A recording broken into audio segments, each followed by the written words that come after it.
پاکستان کا ایران کے ساتھ مکمل یکجہتی کا اظہار۔ اقوام متحدہ میں پاکستانی مستقل مندوب عاصم افتخار کہتے ہیں کہ اسرائیل کی جارحیت اور امریکہ کے ایران پر حملوں کی مذمت کرتے ہیں، ایران کے حق دفاع کی بھرپور حمایت کرتے ہیں۔ امریکی حملوں سے خطے میں کشیدگی مزید بڑھے گی، پاکستان کو خطے میں کشیدگی پر تشویش کا اظہار۔ سلامتی کونسل کے ہنگامی اجلاس سے خطاب۔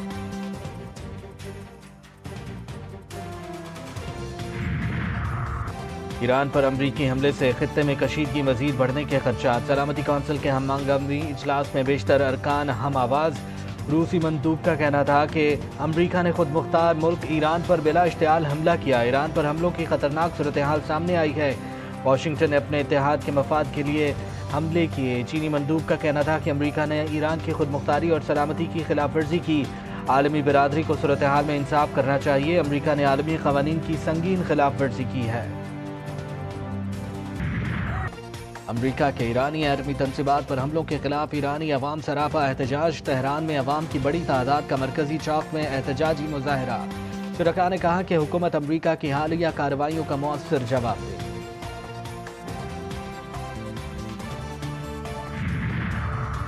ایران پر اسرائیل کا حملہ عالمی قوانین کی خلاف ورزی۔ مشرق وسطی میں بڑھتی کشیدگی خطرناک ہے۔ نائب وزیر اعظم و وزیر خارجہ اسحاق ڈار کا IOC وزراء خارجہ اجلاس سے خطاب۔ کہا مذاکرات سے ہی ایران اور اسرائیل جنگ کا حل ممکن ہے، پاکستان علاقائی امن و استحکام کے لیے تمام اقدامات کر رہا ہے، عالمی برادری اسرائیلی جارحیت روکنے کے لیے فوری اقدامات کرے، پاکستان ایران کے دفاعی موقف کی بھرپور حمایت کرتا ہے۔ اسحاق ڈار نے مقبوضہ جموں کشمیر رابطہ گروپ کے اجلاس سے خطاب میں کہا کشمیری عوام کو کئی دہائیوں سے بھارتی مظالم کا سامنا ہے، بھارت کے غیر ذمہ دارانہ اقدامات سے خطے کے امن کو خطرہ ہے۔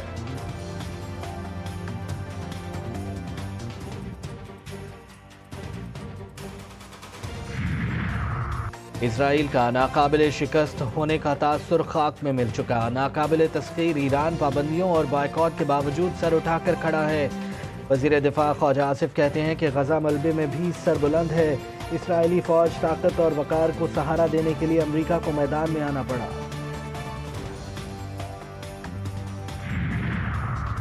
مجلس وحدت المسلمین سمیت دیگر تنظیموں کی ایران پر امریکی حملوں کی شدید الفاظ میں مذمت۔ قائدین نے امریکی حملے کو ایرانی خود مختاری اور بین الاقوامی قوانین کی خلاف ورزی قرار دیا۔ کراچی میں اسرائیل مردباد ریلی، شہریوں کی بڑی تعداد میں شرکت۔ علامہ شہنشاہ حسین نقوی نے کہا امریکی ریاست اب ٹوٹنے جا رہی ہے، صہیونی ریاست چھوٹے چھوٹے ٹکڑوں میں بٹ جائے گی۔ مفتی تقی عثمانی کی بھی ایران پر حملے کی مذمت، سوشل میڈیا پر اپنے پیغام میں لکھا دوسرے ممالک کو دھمکیاں دینے والا شخص کیا انعام حاصل کرنے کا مستحق ہو سکتا ہے؟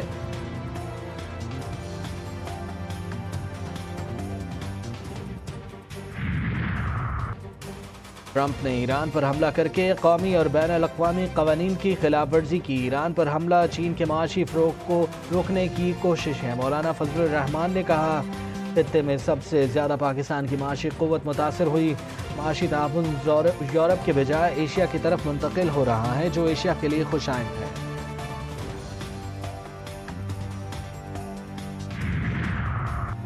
جماعت اسلامی کا ایران پر امریکی حملے کے خلاف آج یوم احتجاج منانے کا اعلان۔ حافظ نعیم الرحمان نے کہا امریکہ سب سے بڑا دہشت گرد ہے، اسرائیل کو سپورٹ کر رہا ہے۔ 1948 میں جب یہ ناپاک ریاست آئی تو مسلمانوں کا قتل عام شروع کر دیا، لاکھوں کی تعداد میں مسلمانوں کا قتل عام کیا گیا۔ حماس کی تحریک اقوام متحدہ کے چارٹر کے مطابق ہے، حماس اگر مزاحمت کرے تو امریکہ اس کو دہشت گرد کہتا ہے۔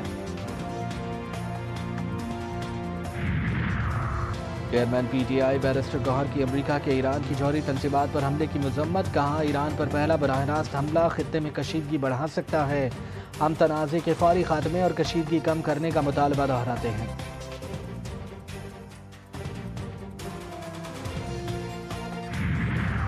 امریکہ کے ایران پر حملے، سوشل میڈیا پر پاکستان کے خلاف پروپیگنڈا، امریکہ کو ایئر سپیس فراہمی کی جھوٹی خبریں گردش کرنے لگیں، ملک دشمن عناصر بے بنیاد پروپیگنڈا کرنے میں مصروف، امریکہ کو ایئر بیس دینے کی اجازت جھوٹی ہے۔ ترجمان دفتر خارجہ کے مطابق پاکستان نے 21 اور 22 جون کی شب ایرانی ایٹمی تنصیبات پر امریکی حملے کی سخت مذمت کی۔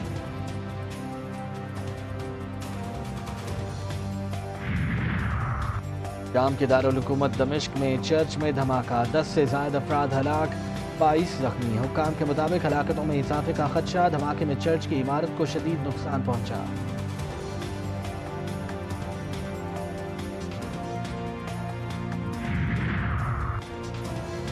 اور کہیں بادلوں کے ڈیرے کہیں برسات. ملک میں موسم کی بدلتی صورتحال. لاہور میں بادلوں نے انٹری دی، پھر تھوڑی دیر بعد بارش ہو گئی. تیز ہوائیں چلنے سے موسم سہانا ہو گیا. گرمی کا زور بھی ٹوٹ گیا. کراچی میں آج بھی بادلوں کا راج رہا. شہر میں ہلکی بارش کی پیش گوئی. اسلام آباد، بالائی پنجاب، خیبر پختونخوا اور سندھ میں بھی برسات کا امکان.